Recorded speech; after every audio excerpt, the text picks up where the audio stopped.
Hello and welcome to our social media marketing update for June 2026. We are halfway through the year, can you believe? And there's plenty to update you on as usual. Here are the 8 key social media updates that we wanted to tell you about today. So we always try and choose a really good mixture of updates happening from around the social media apps that we know are most popular with our clients. So that's LinkedIn, Instagram, TikTok, YouTube, maybe a bit of Facebook if there's any news there. Also, anything happening on things like Blue Sky or Threads, we tend to include as well, but there's not much on that this month. So we're going to be covering LinkedIn video, Instagram carousels, Instagram Instants, which keeps popping up in my feed. I don't know if it's the same for you. We'll also be looking at some of the TikTok changes that have happened recently, and also looking at some of the hospitality updates happening for Instagram and TikTok recently, alongside a brand new app coming from Meta. So, hope that sounds good. Let's get straight into it.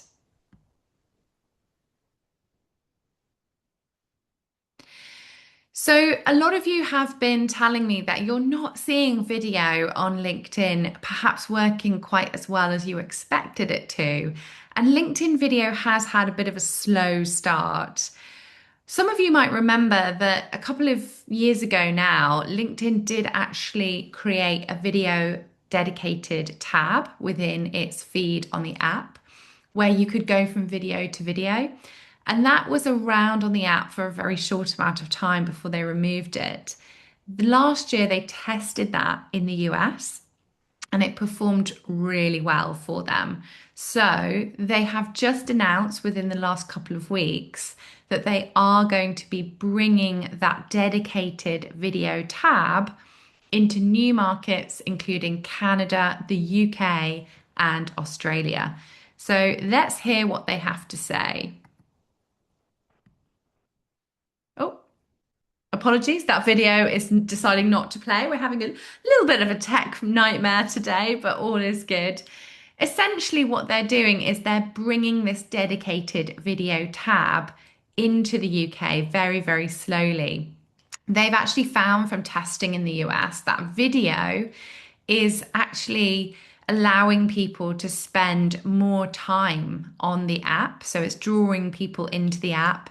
And they've also seen that people are spending twice as long watching videos on the feed than any other type of content. And that's from their testing in the US.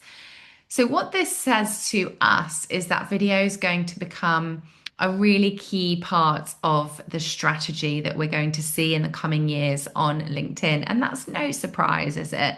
Vertical video has been taking over many of the social media platforms over the last few years.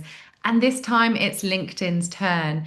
So, what I'm suggesting our clients do is start to get really comfortable with video on LinkedIn because over the next year, they're going to be pushing it out way more in the feed.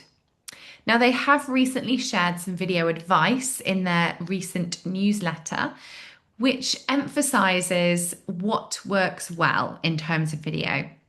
They have found that when people share their real experiences with a very clear point of view rather than generic advice, that they are seeing video tends to get more engagement. So think unique perspectives on industry happenings, maybe breaking down any complex trends, or talking through genuine lessons learned from their own careers. They've also found that repeatable series tend to perform very well. So if you've got a part one, a part two, a part three, this helps to build familiarity, especially if you've got a distinct title for your videos. Additionally, they do find that behind the scenes storytelling still generates a huge amount of engagement. I think we all love watching a process of somebody's work. I've got a great example coming up for you later on at the end of today's workshop, or webinar, I should say. And also, we do love seeing behind the curtain of businesses that we know and love as well. So, what's it actually look like to work there? Day in the life of somebody that works within your industry is always really interesting to watch. Or they don't even have to be in your industry. Now, interestingly, LinkedIn is saying if you want to build a loyal audience, you need to be posting between 2 and 5 times per week, with one or two of those videos being video content. So they are putting a lot of pressure, I would say, on creators on LinkedIn. So that's businesses and individual thought leaders to actually create this consistent, maintainable rhythm of posting. So I think 2 to 5 might sound like a lot to you, particularly if you're not used to posting so much on LinkedIn anyway. But that seems to be what the biggest creators that they're seeing on LinkedIn are doing. I would definitely suggest just keeping to a regular cadence where you can on LinkedIn. And these tips are very much aimed at the individual creator, but I do think a lot of the advice that they share for creators can be translated across to company pages as well. And I have seen LinkedIn recommend a minimum of 3 posts per week to companies before. So that does feel like an achievable baseline to aim for. As well as LinkedIn video, we're also seeing LinkedIn introduce a direct integration with Canva. So this was announced recently where you can actually edit your video within Canva and then design it, maybe add in a thumbnail or some text, preview it and publish that video content straight to your LinkedIn profile or page without even leaving Canva. So interesting to see that Canva have done this integration with LinkedIn first, more than any other platform, but just gives you just that little bit of ease when it comes to getting content published. In terms of what works well with LinkedIn video, we tend to find from our work that anything where a presenter is speaking directly to the camera can be very compelling. So, introducing people from in and amongst your business, as we're going to see in a moment. And also the two-way conversation, the kind of fireside chat or the quick fire questions tend to perform well as well. Let's take a look at these two examples. I'm Giles Bristow, the Chief Executive of Surfers Against Sewage. We've been here for 35 years, campaigning to protect and restore the ocean and keep water users safe from the effects of pollution. We have a once-in-a-generation opportunity for change here, where together, if we act as a movement, we can campaign to stop sewage pollution. The government's about to publish a white paper on what this will take, and we're going to push for that to go really far. Follow that is a water bill. We've got to make sure that all MPs respond. Everyone gets behind our movement. This opportunity is now. Look up Surfers Against Sewage. Okay, so just a great example there from Finisterre and one of our clients, Surfers Against Sewage. Let's have a look at Salesforce over on the right. In 30 seconds, can you tell me what your key takeaways are from the session we've just done on agents of change? There's a huge opportunity for digital skills and digital inclusion, and it is a real responsibility of us all as leaders to look at how we are educating the nation from classrooms into business and really, really advancing those human skills to make sure that humans are embracing AI capability going forward. That's less than 30 seconds magic. I thought that was great because at the beginning, we know exactly how long the video is going to be. So remember, people don't want to watch a huge amount of video content in terms of length. They like to kind of swipe between videos. So keeping it relatively short always works well.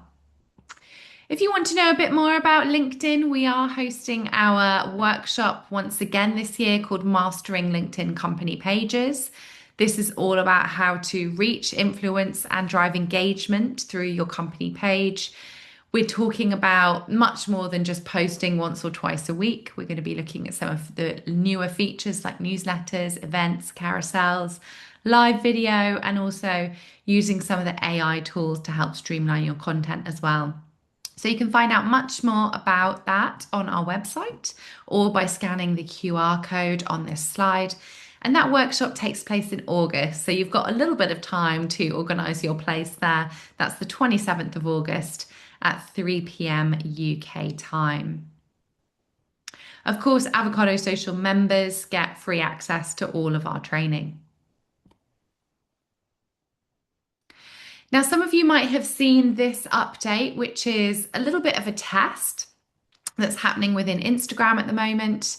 So they are testing an update that allows users to add a unique caption to each individual photo or video. So we know that when you post a carousel on Instagram, you can have up to 20 images within that carousel post. If it's an ad, you're limited to 10. But in an organic post, what tends to happen is people will do a photo dump and then they will almost caption each individual photo as part of that one block of text. So here's an example. This is a carousel from Jimmy's Iced Coffee. You can see here that on each particular individual slide of that carousel, they have written a unique caption, which feels a little bit much. It ends up being really long. It looks quite complicated to kind of read and stay on top of. So the idea here is that with each single swipe, you can have an individual caption that will only show for that specific caption. Now, this is a great opportunity, I think, to provide some really targeted context for each individual slide. You could have a specific call to action. You could tell that story just a little bit more, which, as we know, social media marketing is all about storytelling. And carousels are already considered one of the most valuable posting options on the app. Some say that carousels perform better than reels for them. So I think it's going to be interesting to see if this test becomes an actual feature. At the moment, it is in testing, so we don't know whether it's going to be rolled out or not. Some of you may have it. I'm assuming most of you don't have it. But do let us know if you can see this test at the moment, because I do think that would be quite a good change that we could see on Instagram.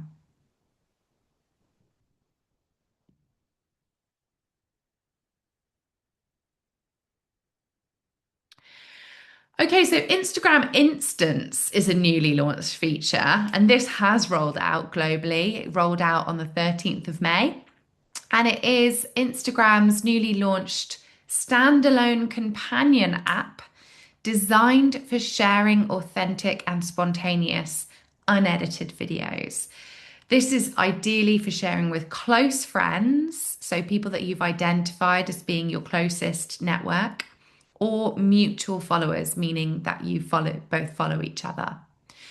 This borrows a lot of elements from Snapchat, Be Real.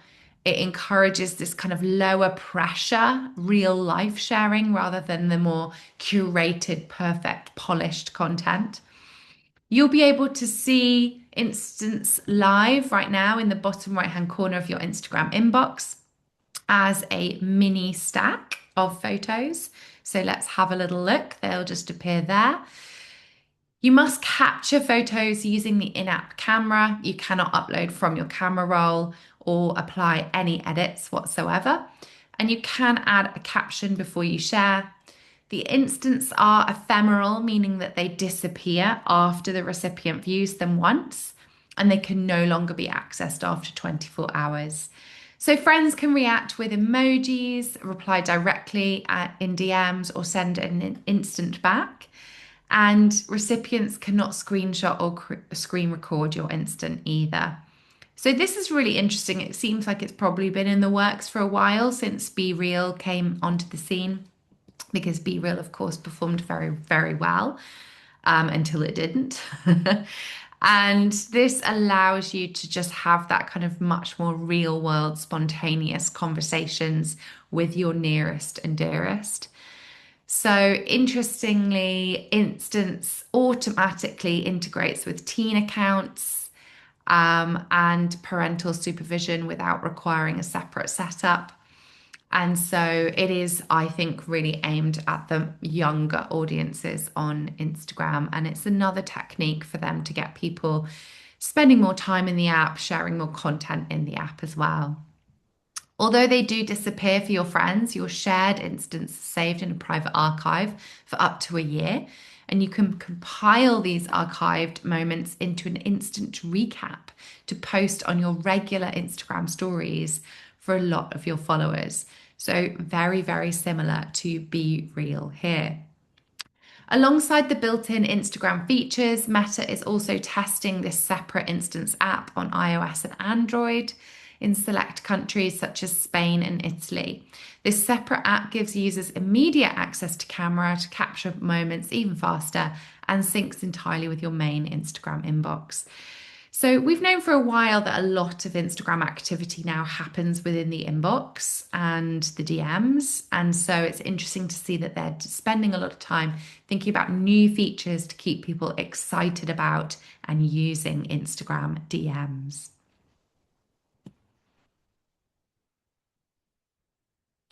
Update number 4 is that TikTok's ad-free subscription is now here, what it means for UK marketers. So here in the UK, TikTok is rolling out a brand new subscription called TikTok ad-free. Here are the key details. The first is that it costs $3.99 a month. It's gradually becoming available over the coming months to UK users who are over 18. Of course, users who choose not to subscribe can simply continue using the free ad-supported version of TikTok.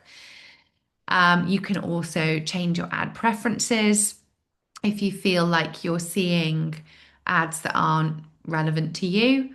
You can adjust your subscriptions in your settings if you want to change your plan at any time. Regardless of whether you pay for or use the free version of TikTok, your experience of TikTok will not change. All users will retain full access to the same features, creators, and content. So, this is another move from another social media platform to offer a new subscription where they can hopefully make a new revenue stream. I'm not too worried about it or concerned about it, given that last year when Meta launched its own ad-free subscription, we didn't see a huge amount of difference in reach for any of our ad accounts or advertising. But if you are running TikTok ads, then that could be something that you keep an eye on in terms of reach and impressions here in the UK and see if your ads have been affected at all. I would be very surprised if this did move the dial on the success of your ads much, but just another way for TikTok to add that ad-free supported subscription service.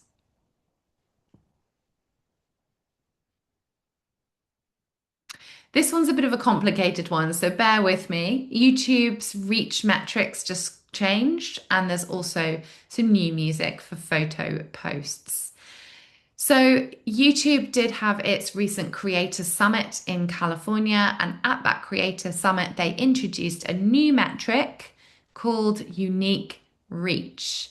This is a new metric that exists alongside unique viewers. So, it's an additional metric, it's not replacing anything.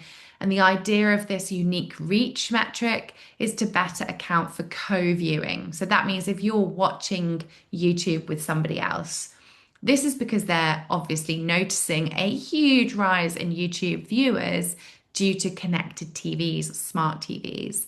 So there'll be watch parties, people will gather around and watch YouTube clips together, maybe do exercise videos together or watch comedy together. And so they wanted to create a new metric that really does account for this co-viewing that we're beginning to see a lot more of on YouTube. So the example is if a viewer watches a video on their phone 3 times, it's counted as 3 views, but only 1 unique viewer. However, if that user watches the same video on a TV alongside 2 friends, it counts as 1 view, but 3 co-views or 3 unique reaches, because they are assuming there that because you're watching it on a TV, And they'll also look at other predictive models like demographics, video genre, and time of day. They will estimate whether you're likely to be joined by other people or not. And they will suggest that that unique reach is slightly higher because they're assuming that you're watching with some friends. So these estimates are validated against industry measurement standards from partners like Nielsen to ensure that they reflect real world data and they don't inflate the figures too much. But ultimately, this new metric aligns with traditional TV and advertising standards, giving creators the back end data they need to demonstrate their total audience impact to brand partners and negotiate sponsor rates.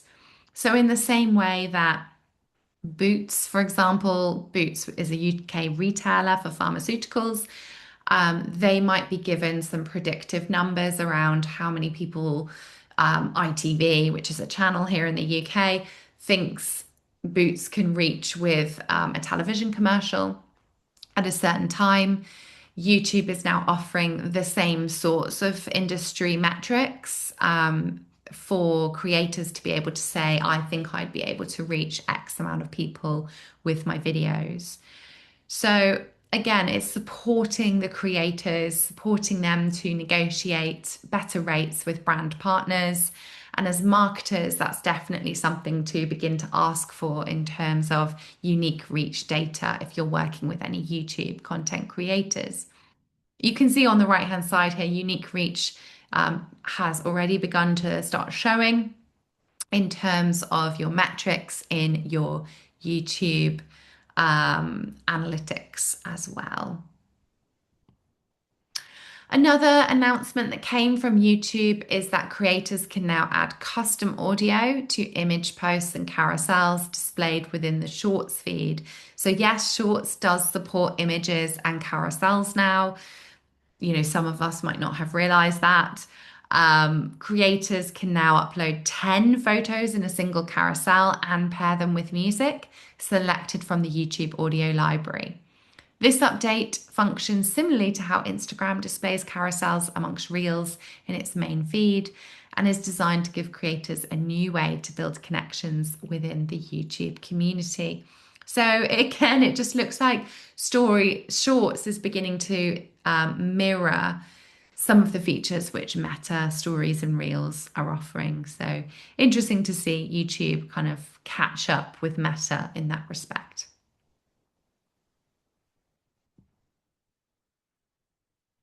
One for the retailers out there, Instagram's AI shopping assistant is coming. So this is how Meta is going to change the way in which we buy.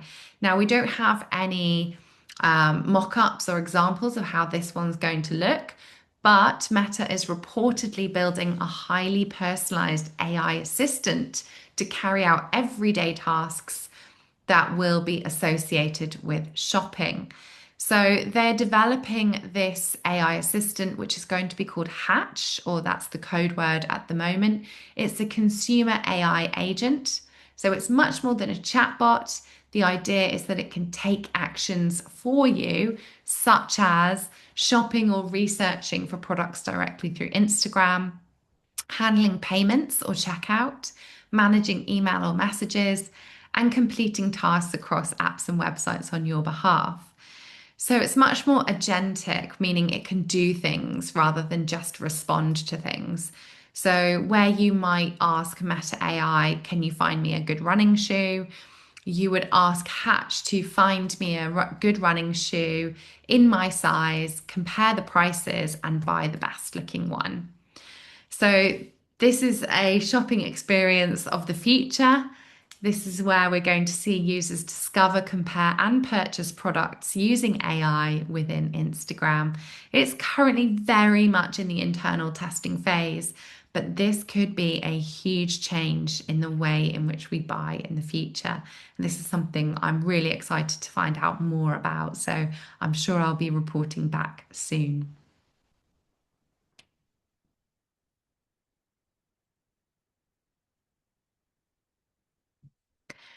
Okay, so hospitality marketers will know that TikTok has become a really important platform to be on if you're looking to generate travel bookings, restaurant bookings, experience bookings as well, all perform very, very well on TikTok. Every day, users go to TikTok to search for trips, search for experiences, adventures.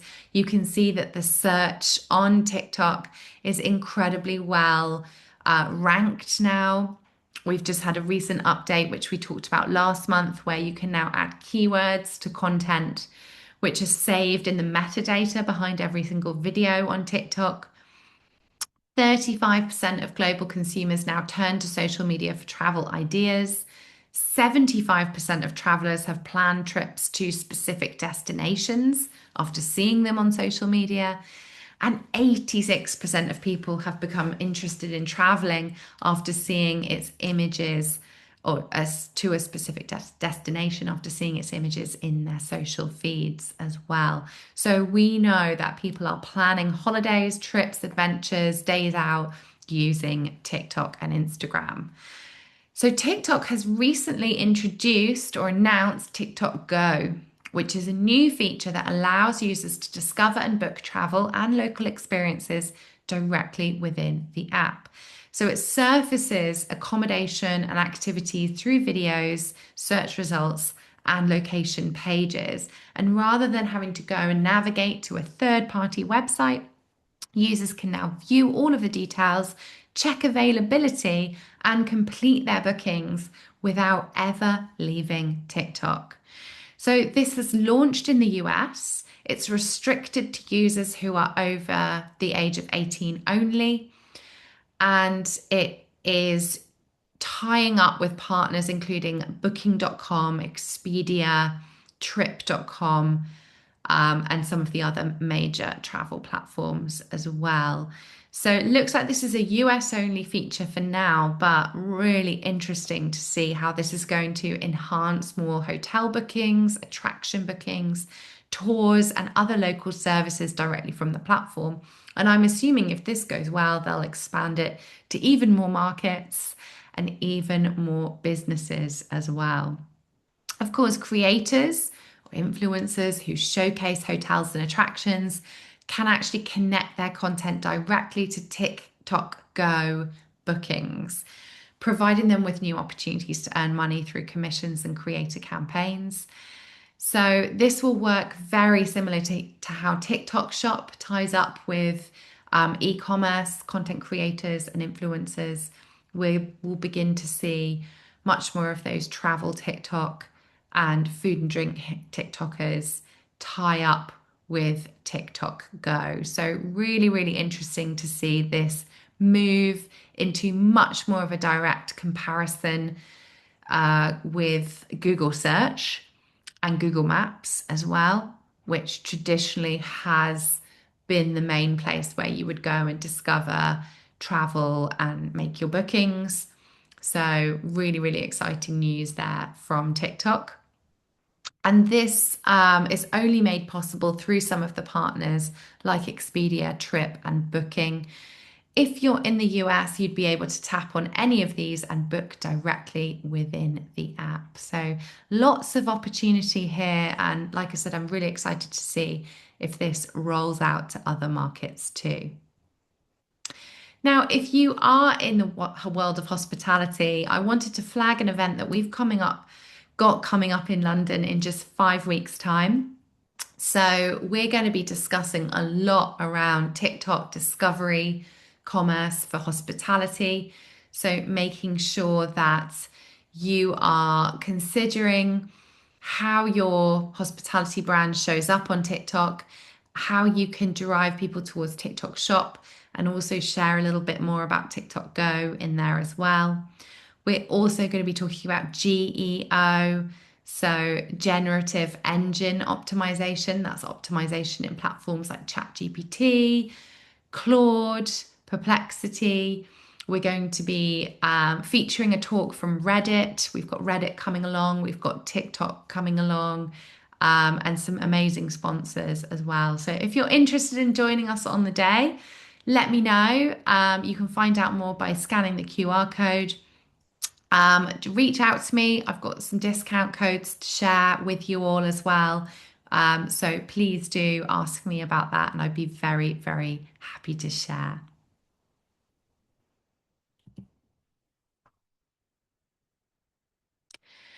Okay, so another day, another Meta app, and it looks like Meta is starting to build a new communities app. So here's what we know so far. Meta is currently working on a new standalone app focused on forums and community groups. We know that Facebook groups are a really popular part of the platform. They grew about 3 times during COVID, during the global lockdowns. So we know that groups can be an incredibly important place for users to dive into those deeper discussions or generate real human answers as well. And I think Meta has seen the success of Reddit and thought we would like a piece of that. So they're going to be testing this separate standalone app called Forum, where users can sign in using their existing Facebook credentials and it automatically loads up their groups that they're based in.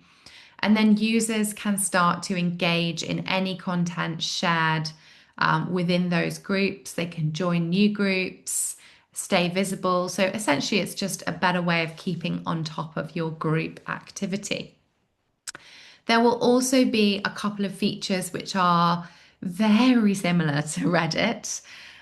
We've got things like the Ask feature, which is an AI powered kind of questions and answers feed where AI will actually pull up answers similar to Google as well. You know, when you ask Google a question, it automatically uses the AI to suggest some answers for your questions. This will encourage users to ask direct questions and pull together human answers. We will also see a Reddit style upvote system to vet replies and highlight the most helpful expert insights from the community. We'll also have an admin AI assistant designed to help group administrators to manage their communities and moderate content. That sounds great. I mean, I've managed a group for a number of years and found that the moderation side of it can be quite a lot of hard work. And then finally, this really does point the direction that Mark Zuckerberg and his team are taking, where they're looking to rapidly release more standalone apps, leveraging AI-driven efficiencies. So this app is part of a wider initiative to kind of launch more and more standalone experiences under the Meta family. And I wonder if that's just because people are looking for more specific uses with their apps rather than kind of bringing everything together into a really messy, complicated, overwhelming feed. Why not have specific apps to do specific things? It looks like this is currently only available in the US, but we should see this, if it's a success, roll out into other markets, and I will keep you up to date. So as usual, we love to highlight a couple of campaigns that have caught our attention recently. And this is one which very much tied into the recent UK heat wave. This isn't the first time we've seen these sort of 10-day forecast templates being used. I do believe this is now a Canva template as well, which you can utilize. But we saw lots of parodies from brands of using the 10-day forecast to feature their product or feature something amusing to do with the UK heat wave. So with more heat waves planned over the coming months, I'm sure this is something that you can absolutely utilize for a bit of comedy content. And we particularly love the Tony's chocolonely version with the melted chocolate as well. I thought this was a great one. This was, I think it's a restaurant actually, and they shared just a little bit of behind the scenes content of how they filmed a particular reel. I think that's always good to see. I mean, as long as you remember to film what it's like filming the reel, it's always good to see that behind the curtain. So let's have a quick look at it. Three Sisters bowl with butternut squash and toasted walnut crumble. Barry's Farm nachos made with asparagus chips. Mushroom rigatoni made with the hemp seed pesto. Piri Piri chicken bites drizzled with honey. Straight from our local Ontario farms, come find your favorite. I love the guy on the floor just having a bite of each one, and he got a lot of love in the comments as well. So yeah, if you are doing some filming of content, show the process, show the fun that you had when you are creating it. In the same respect, this went live this week or last week from the social and content manager at Everyman Cinema. I spotted this one on LinkedIn. I love the fact that she has done side by side the kind of behind the scenes of this time-lapse video, and also we have the finished version on the right-hand side without her. So there was no sound on this video, which again makes it work really nicely for a bit of a behind the scenes video on LinkedIn. So yeah, this was a stop motion. Sorry, I think I said time lapse. But yeah, works really, really nicely. So if you are doing some filming over the next couple of weeks, why not film behind the scenes and then also share the finished product, put them side by side using something like Canva and get that on your LinkedIn profile. Great example there from Everyman Cinema. Okay, we've whizzed through today's updates. So I'm just going to open the floor to some Q&A now. If you do have a question that you'd like to ask me, you are most welcome to. While you're thinking about those, let me just tell you a little bit more about our membership. So if you'd like to become an Avocado Social member, we have a couple of spots open at the moment. Your premium membership gets you a once a month consultancy call with myself, where we can look at your strategy, go over some campaigns. I can look directly at your performance and give you some tips on growth, or we can discuss some of your current challenges that you're having, particularly with Meta Business Suite. I can help you sort those out. You also get a complimentary strategy review where I will go over your social media strategy and give you some pointers. And you can also ask questions at any point throughout the month via email. As well as that, you get access to our monthly workshops. So our next one coming up in June is the Instagram Marketing Masterclass, followed by a TikTok Marketing Masterclass in July, and LinkedIn in August. So you get access to all of this as a member completely as part of that. If you're not quite ready to commit to the premium membership, we do also offer a core membership.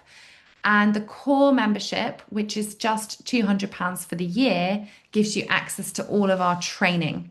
So you get access to all of that training. You don't get the monthly calls with myself, but you can come and be part of those workshops each month. So you can find out much more about that by hitting the QR code or heading to our website and going to the membership section. So that's avocadosocial.com. Okay, I can see that there have been a couple of questions that have come through. So let me jump to those now and answer those. Okay, so do hashtags still have much or any relevance on TikTok? Great question. I think we are seeing the death of hashtags. I've been talking about this a lot recently with some of our members, that you're just not seeing as many hashtags being utilized on the platforms anymore.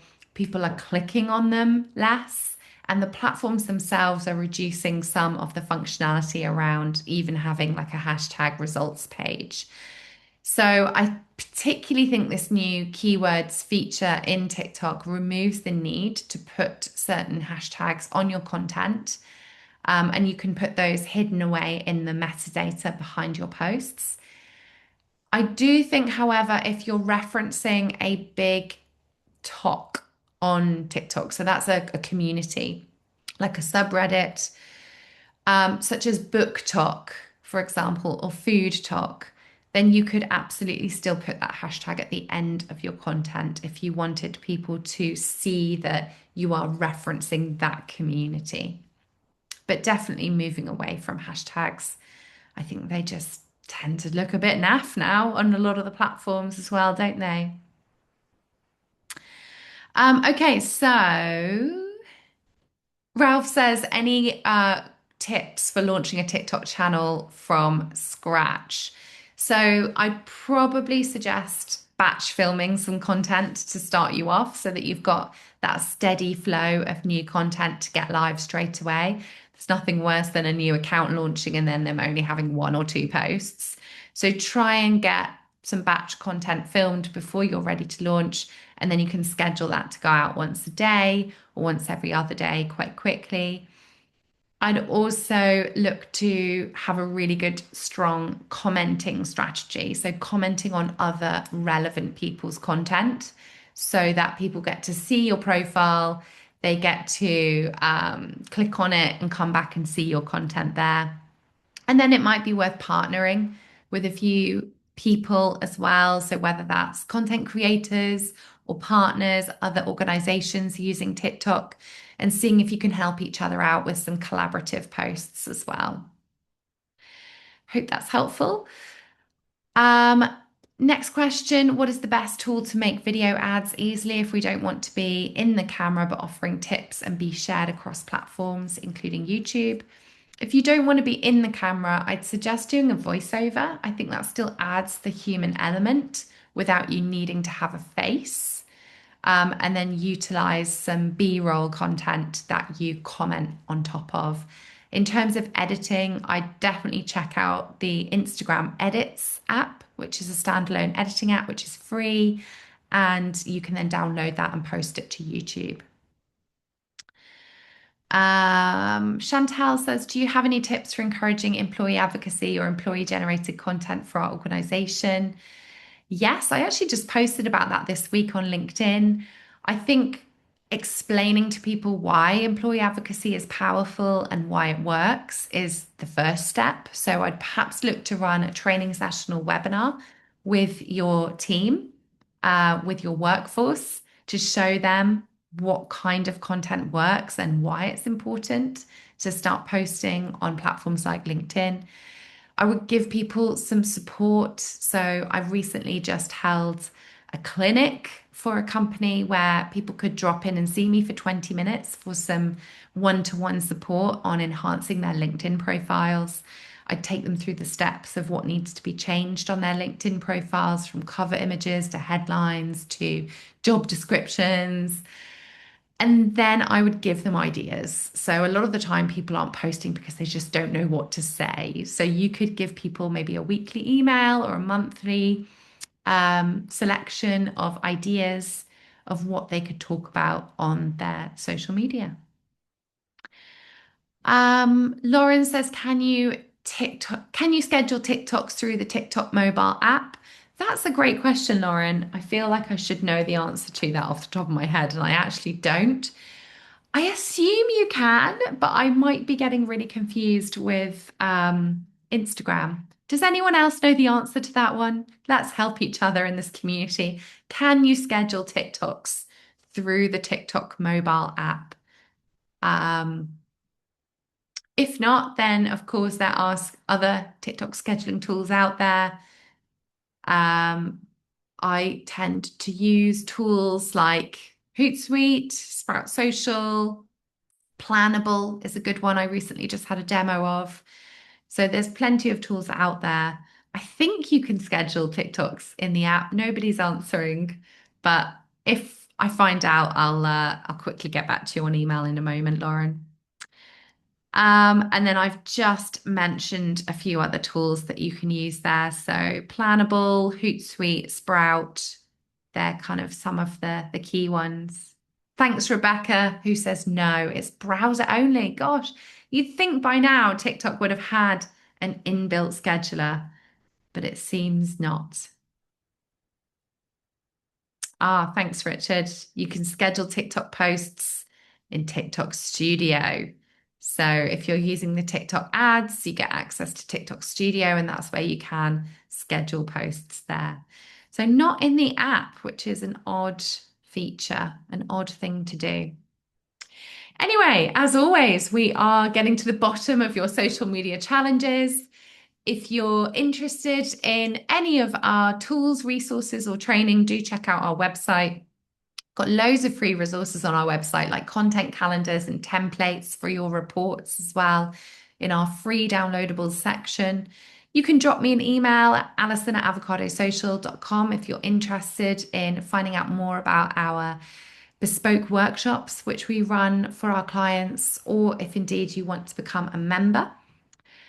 And for now, I just need to say thank you. Thank you so much for joining us live. We always appreciate you being there and being able to answer the questions. And thank you so much for helping us to grow as well. If you'd like to leave us a short review of what you thought about today's session, you can do. Again, doing some more QR code scanning here.